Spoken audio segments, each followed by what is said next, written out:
families, including parents and kids, in terms of helping them with working through the stuff of life. And that could be any number of things. So some people might be focused on setting and meeting real goals in their lives, sharpening things so they might not have a big problem per se. But most of my clients are trying to address some kind of issue or challenge that might be taking place either in their relationship or their personal life.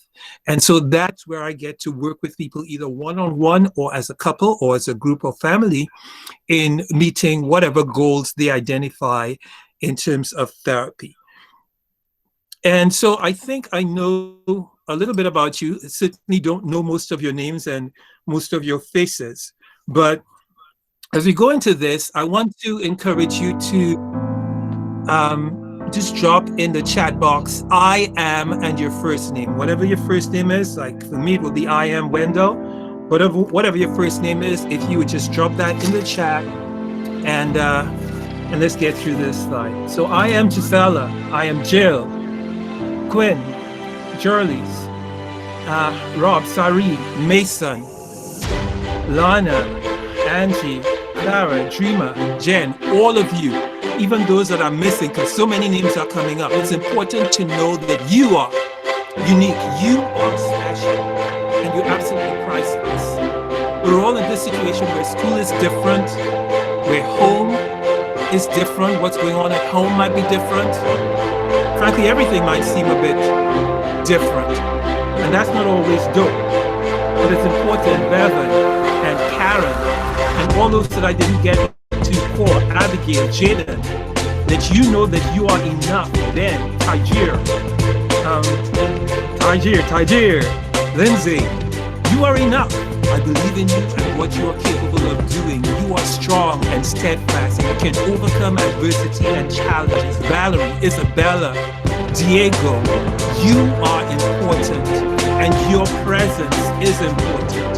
So Daryl and Zamir and Kaiji, you're worthy, and your feelings and your fears are worthy, and you are loved, and more people care about you than you might even know. You can speak to yourself with words of kindness and forgiveness. It's okay to be scared or hurt or even angry. You don't have to be strong all the time, but you need to know that every one of you are priceless. Every one of you is unique. Every one of you is special. Alondra, you too. And so you're all such an amazing bunch, but you're each unique individually. And so that's what I think I know about you. You are fine. Indeed, you are, Ciara. So about what we're going to be doing over the next few minutes is really looking at this whole reality of anxiety and depression a little bit, and to the degree that we have or are experiencing any of those or both of those or may experience them in the future, what are some of the things that we can do? And so that's what it is about. So let's really talk about anxiety and depression. What exactly are they? You might already be familiar with it, the terms, but they're based in something that's much more basic than those big words. So anxiety is really fear on steroids, right? Think of going to Mickey D's or, Burger King and getting a supersized drink. Well, anxiety is supersized fear. And the thing is that we all experience fear, just as depression is supersized sadness, and we all experience sadness. For the most part, we're able to work through that sadness over a couple hours, a couple of days, or even months. But there are times when that fear or that sadness can become so heavy, so overwhelming, that it's hard to budge. It's hard to get it off your back, as it were. And when that hangs around 4 months, 4 years without letting up, without changing for weeks, and to the point that it's impacting your ability to function, that's where we get anxiety and depression in its extreme forms. So it really is on a continuum from fear, which is normal and which everyone experiences, or sadness, to really extreme versions of that, which is where anxiety and depression come in.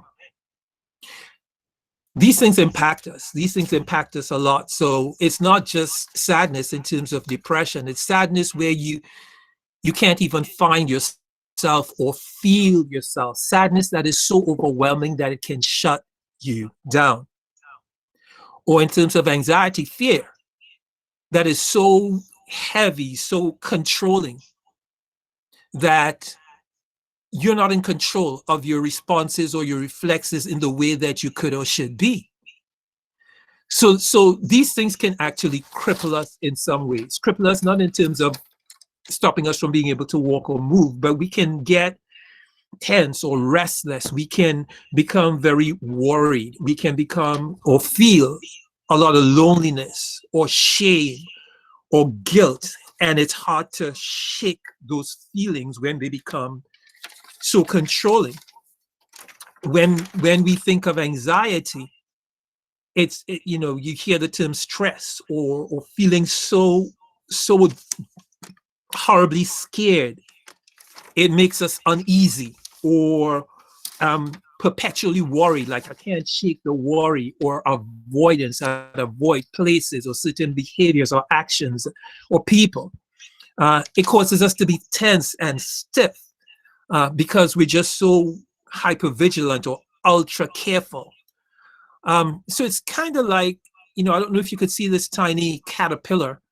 This is a caterpillar in this little square here, but that's a tiny thing. And if we could think of that as fear or sadness, when it becomes anxiety or depression, it becomes really overwhelming. So this caterpillar is more like a mutant ninja snake or something. It's just overwhelming. And so to help us talk a little bit more or understand a little bit more about that, we want to talk to these two kids that would help us. All right. So let's see if we can hear from them. So this is Tennille, and this other kid is Keon. We're all living in, that tree. Watch out for that tree because it tends to come around. But everybody's wearing masks because of the COVID-19 pandemic. But those masks really come every time the tree shows up. There's a tree again, even when they're at home, in their apartments, in their houses, or when they come out on the streets. There you see Tennille or Keon. Well, they gotta wear those masks. And like I said, we all have to wear masks in certain places in the pandemic, but even without the pandemic, we find them at school. There's that tree again. It just seems to be following them around, man. Here's Keon and Tennille. There she is, hanging out with friends. But we got the masks. We have to wear the masks.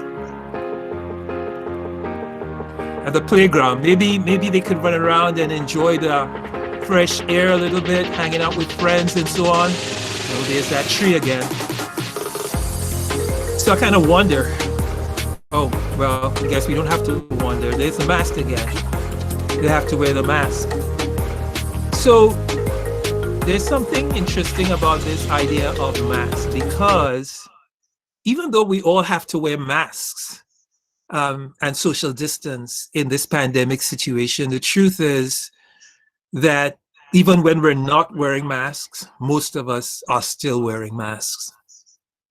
What I mean by that is that how we show up, how we behave, how people see us is kind of like the outside of the mask. And some of you guys might have a message on the mask that you wear, or a smiley face, or some pictures or stuff. But that's what everyone gets to see. So I can show up as cool or funny or crazy at home or at school, or happy even. But in the shadow of that tree, which is representing like stuff at home, I think we all might at some point in time have stuff going on at home. Your little brother or your big sister is just giving you a hard time, or the dog ate your homework, that kind of stuff. Or people are arguing or fighting, or things are just not the way that you want them to be. So stuff could be happening at home, and that's true at some point for all of us. There's also stuff at school. and stuff in the community. There's just stuff going on for everyone in some way, shape, or form.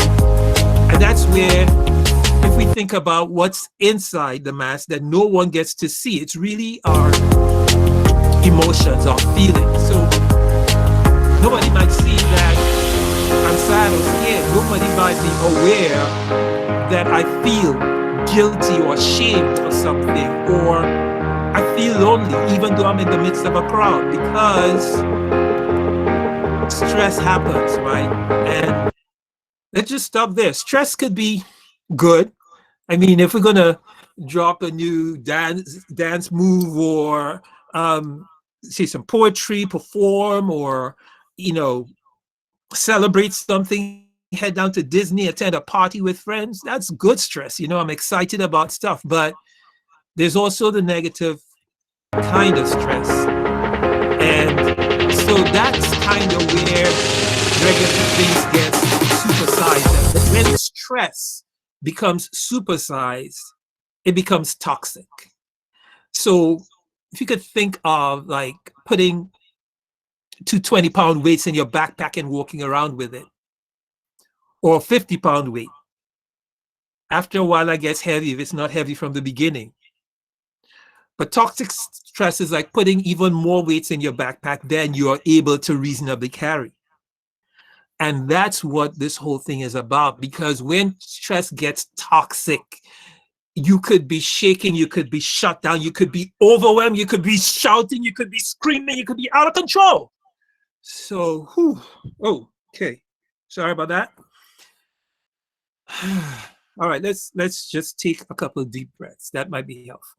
All right.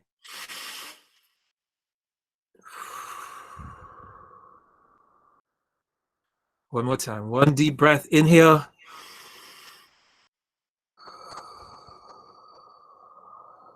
Let it out.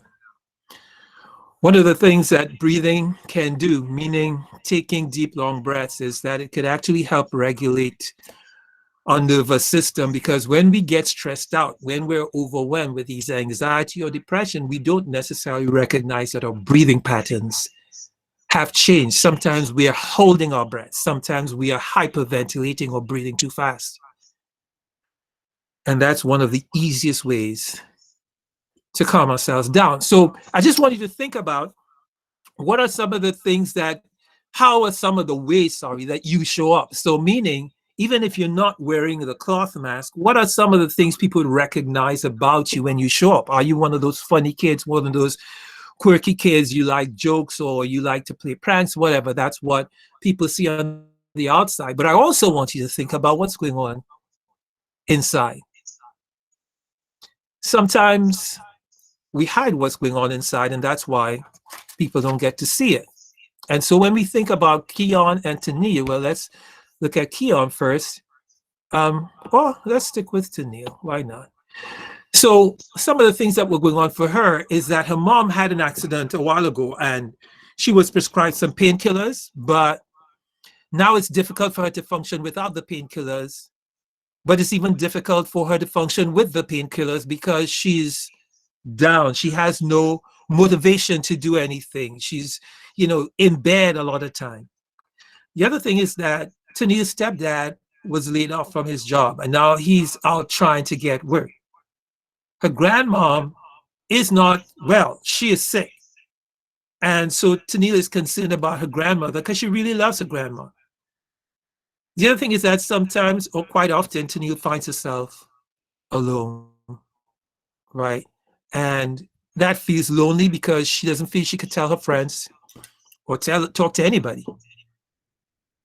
Keon, some of the things that happened with him is that he's seen like his brother and his dad fighting at times at home. That wasn't cool. Keon also had an uncle who was locked up for a while. And Keon was really close to his uncle, so he loved his uncle. And it was kind of frustrating to know that, he probably should not have been locked up, but he was. And so he wasn't around for some time. Keon's parents are not together, and he loves both of his parents, and he wants them to be together, and it's frustrating that they're not. And they don't always have the funds they need to get the things that they need. So that too is a frustration for Keon. But that's true for all of us, right? When we think of it, if you were in Keon's or Tennille's situation or something similar, as some of us might be, would you feel stressed, do you think? And I wonder for you what it might feel like, or if you've been there, or frankly, if you are there now, what it feels like or what it might have felt like. Because those feelings are real. But I want to show you something about that tree, because that tree is something that we talk about that is called ACEs. And ACEs is about adverse childhood experiences. So let's just listen to this clip and hear more about it if you don't already know.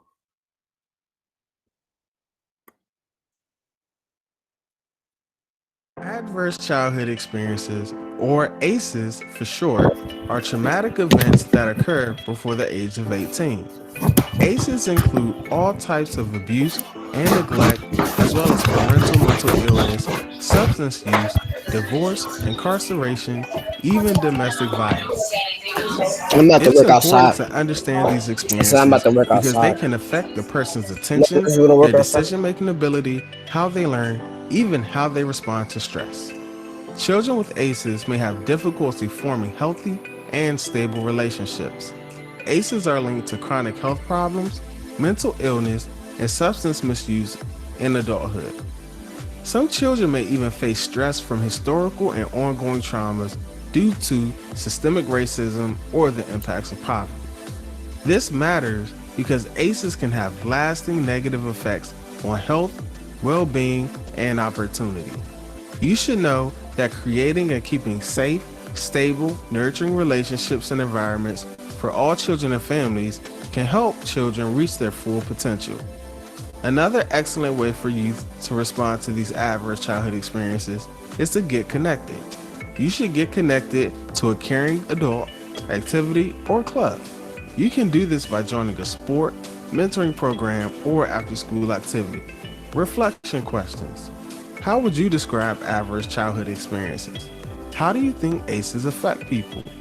The impact of ACEs can be reduced by getting connected. Can you think of a club, activity, or sport that you could join to stay connected?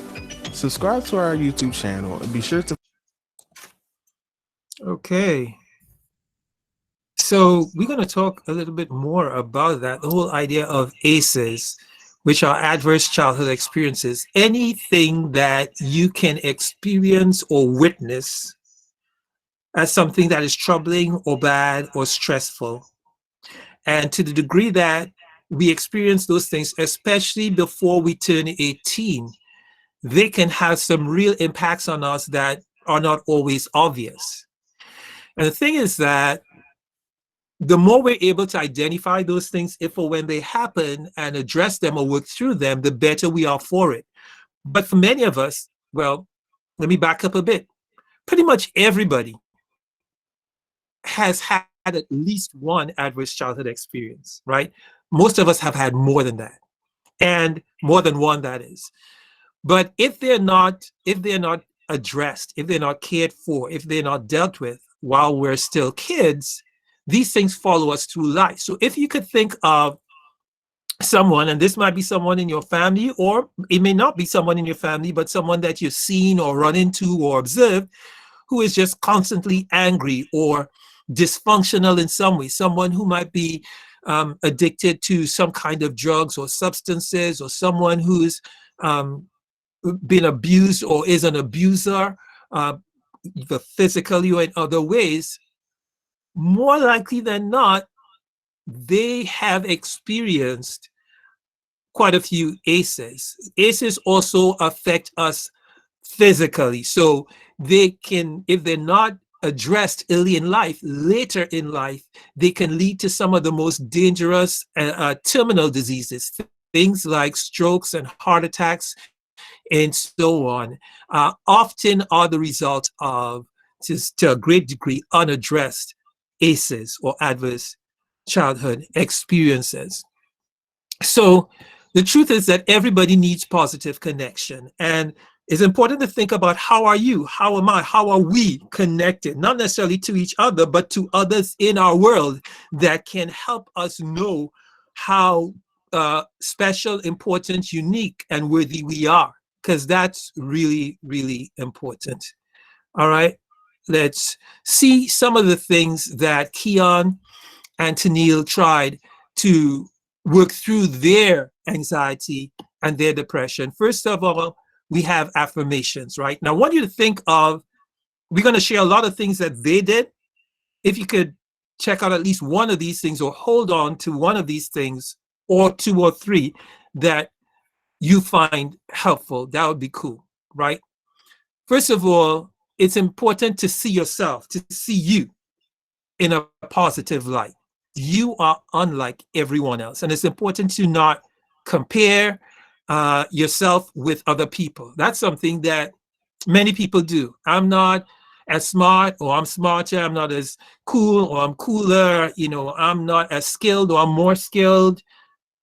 But you are unique. And there's something about you that's different and special compared to anyone else. And so it's important to really affirm and know what's unique about you and not give that up. That's a profound blessing, right? Remind yourself that different is not bad. Quite often, people tend to label others because they are different, but different is not bad. It's unique, but it's our differences that actually build us up and strengthen us and make us more powerful and make us more effective when we're able to appreciate our differences and hone into those things and affirm our differences. We also want to learn from others' mistakes. That's something that Tennille found herself doing. It's like, you know what, if someone gets caught up in a habit or behavior that is dangerous or that is hurtful or that is just not good for them or for other people, then I don't have to do that to find out what the consequences are. I could actually save myself from those consequences by learning from other people's mistakes.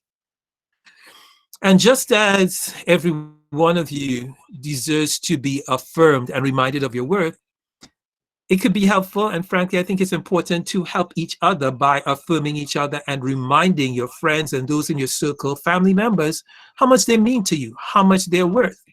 So Tennille had these affirmations that she used for herself. And affirmations are simply positive statements that you repeat to reinforce your worth, your uniqueness, or that which is special about you, and to remind yourself that you are a blessing. So I am important. I'm worthy of love and respect. I don't have to be strong all the time. There are times that we are all weak. I can overcome adversity and challenges. And even though sometimes they feel or they seem so overwhelming or immense, it's important to remember that I can overcome them. Usually not by myself, but we'll talk about that in a little while, right, in a few seconds. So the other thing that they used, Keon particularly made a list of the things that he was scared about, right? So what are you scared of, or what are you concerned about? And this is something important. So if what you're scared of is actually a who, meaning it's a person, if there's a person that you're scared of because they're hurting you, or have hurt you, make you feel uncomfortable, or make you feel threatened in any way, it's really important to make sure that you tell someone, meaning an adult, someone who is responsible about that. Make sure that you don't hold that in. Tell someone if your fear is connected to a real person. You also want to validate your fears. Your fears are understandable, whatever those fears are. And one of the ways to help us work through our fears is to not keep them secret, is to be able to verbalize or talk about them, particularly with someone that you trust. We'll talk about that trustworthy person in a second.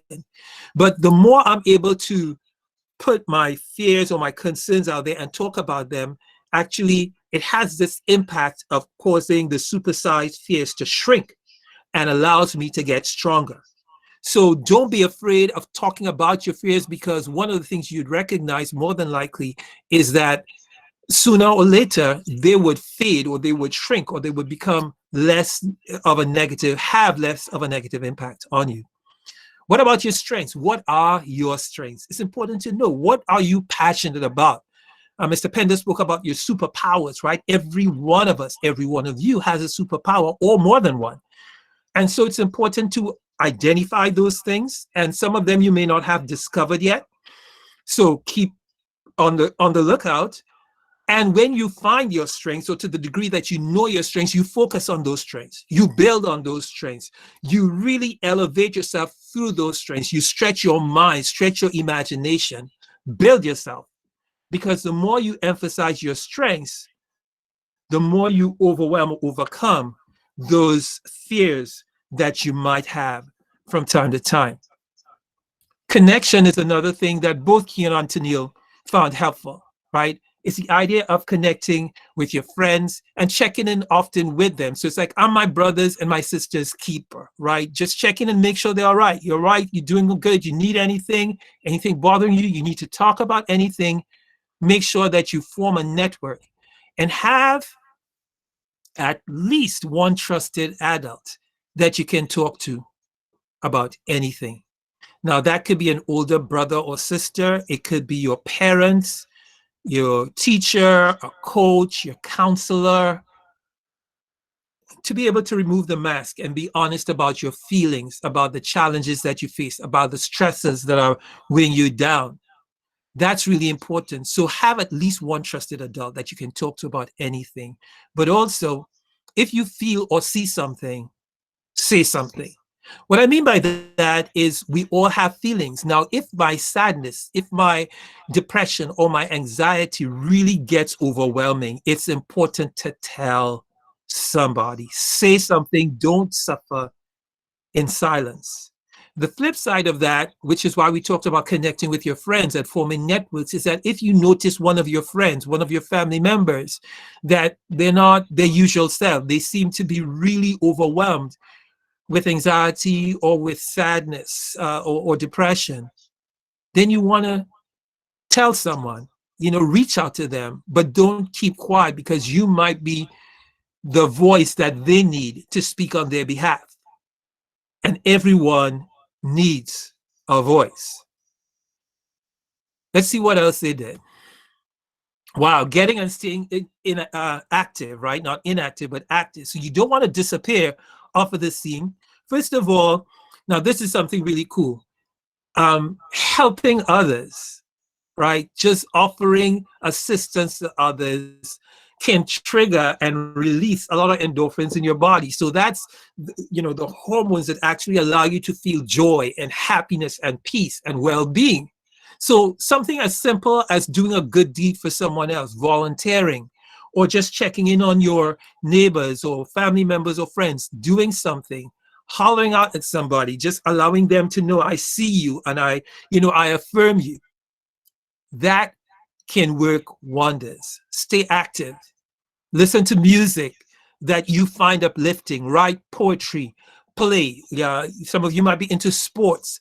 You might be into games and so on. Try something new, something you haven't done before. Get out into nature, maybe do some hiking or camping or anything that, is something that maybe you have not thought about or just haven't tried before. Create an audio-visual video journal. Both of these kids did that, and they started a podcast to tell their story. You could do a podcast and you can talk about anything or any number of things, and you have creativity in you. So these are really good resources that you can use. What about, now this is the biggest thing, right? Because I wonder how many people are familiar with labels. If you take medication, there's a label that comes with the medication. It tells you how to use the medication, like what dosage, how frequently you want to take that medication. Well, you also put a label on maybe books or other things that you want to remember what's in it, like a jar.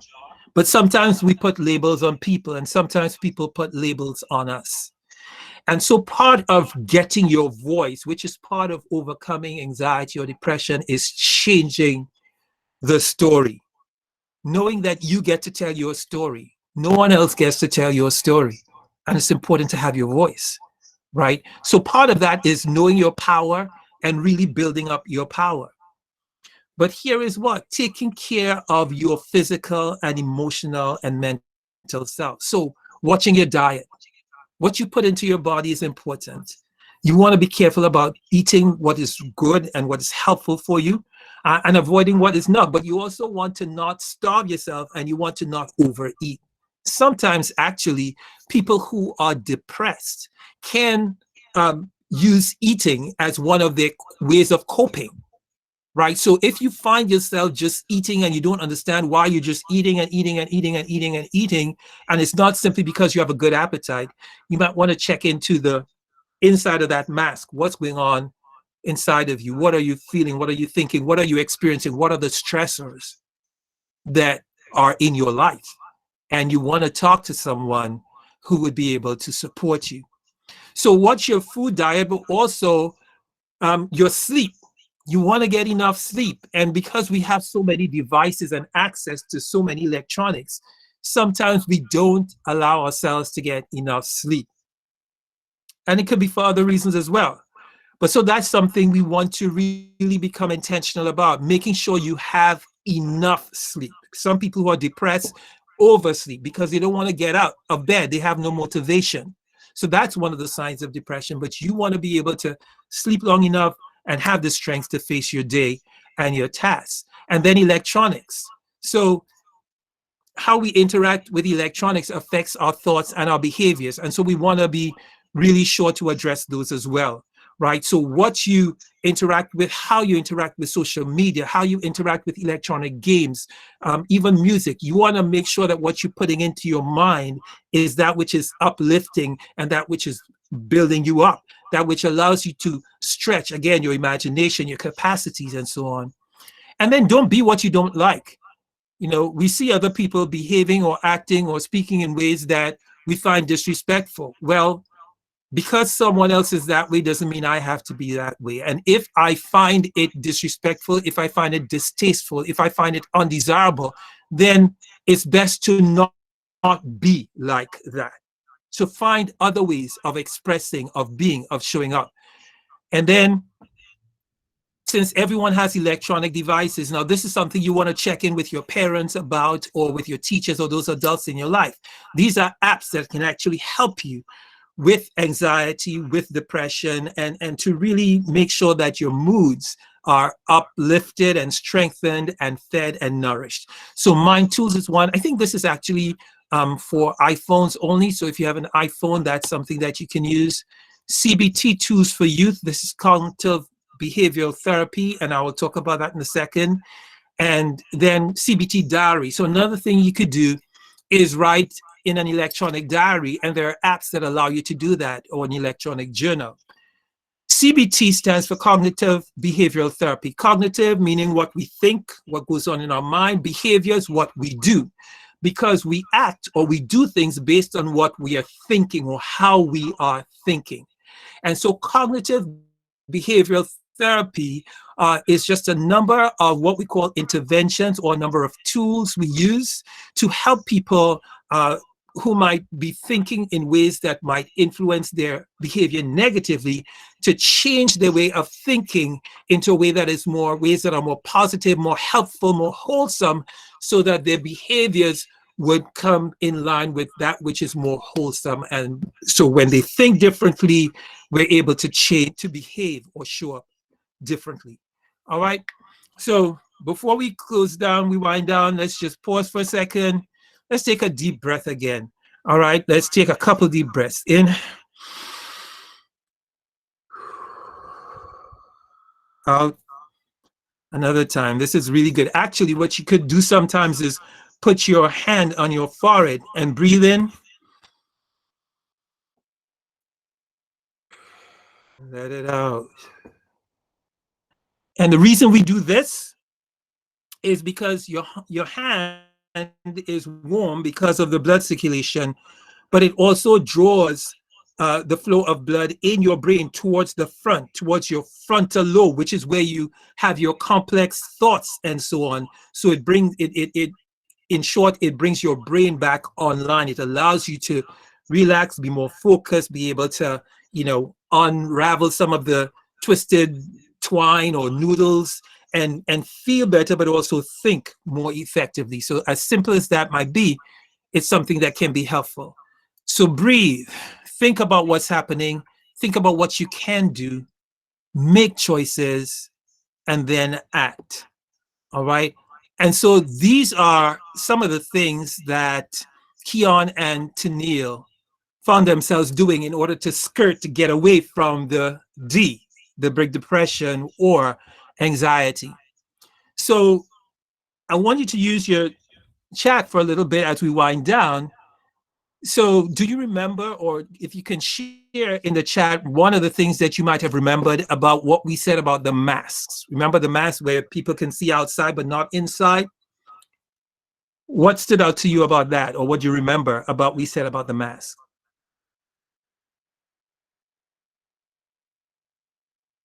Anybody could throw something in the chat. Yeah, we cover our feelings. Excellent. Thank you so much for that, Gisela. We cover our feelings, and that's why people can't see on the inside. They're all they're always on, even if you can't see them. Absolutely. That's real.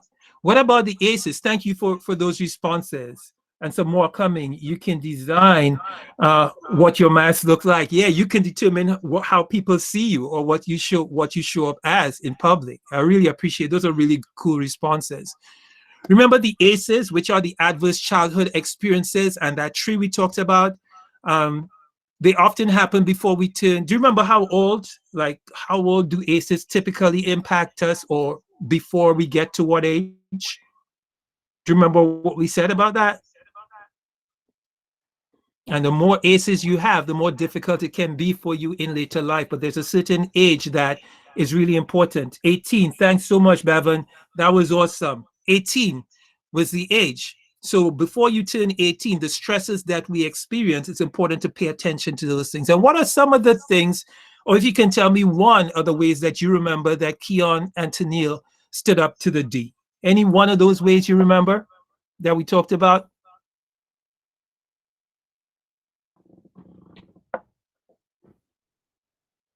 Yeah, make sure you check in with your friends.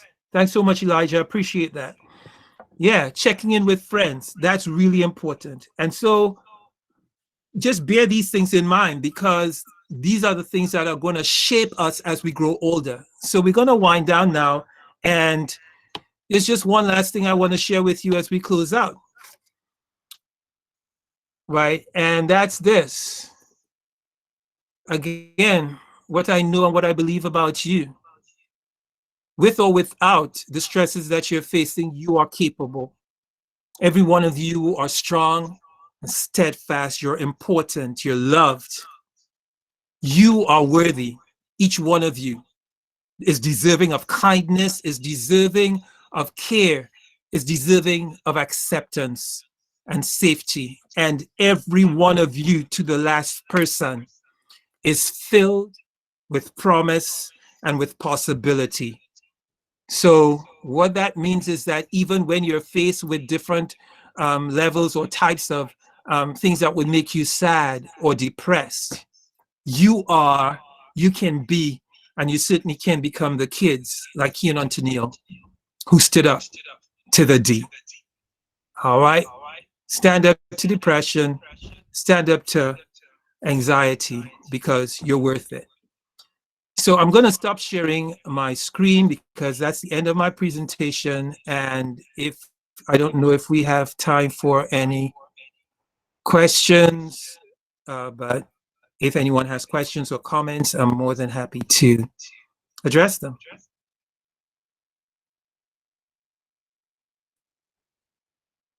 All right. Thank you so much, Dr. Scanterbury, for that powerful word and for giving our students some tools that they will be able to use. I particularly resonated with the message about checking on each other and how important it is. for them to check on each other, especially because this is the group that is getting ready to go to high school. And, you know, when they go to high school, oftentimes that it can be the weeding out process at times for some. They're still trying to find their way. It's starting all over again. And you guys are going to need to check on each other and make sure you're good and wear that mask. What's really going on behind the mask, and what are you going to, you know, whose face are you going to put in front every day when you step into the building? And just trusting yourself that it's okay to be yourself. It's okay to go through your moments where you're not okay, and to let somebody know you are not okay so that we can help you to be okay. That brings it's time for you to scoot over to your last session of the day. Dr. Scanterbury, thank you so much for your time this afternoon. Thank you for coming. You're welcome. It's an awesome word. We appreciate you, and hopefully we will get to see you again in the near future. Look forward to it. You're all amazing, and I'm just so grateful for the opportunity to get to connect with you today. Just know that you are a promise, every one of you, and you're about to be on the process of being fulfilled. All right, take good care. All right, thank you. I will let you scoot over. I am going to stop the one recording. All right, guys.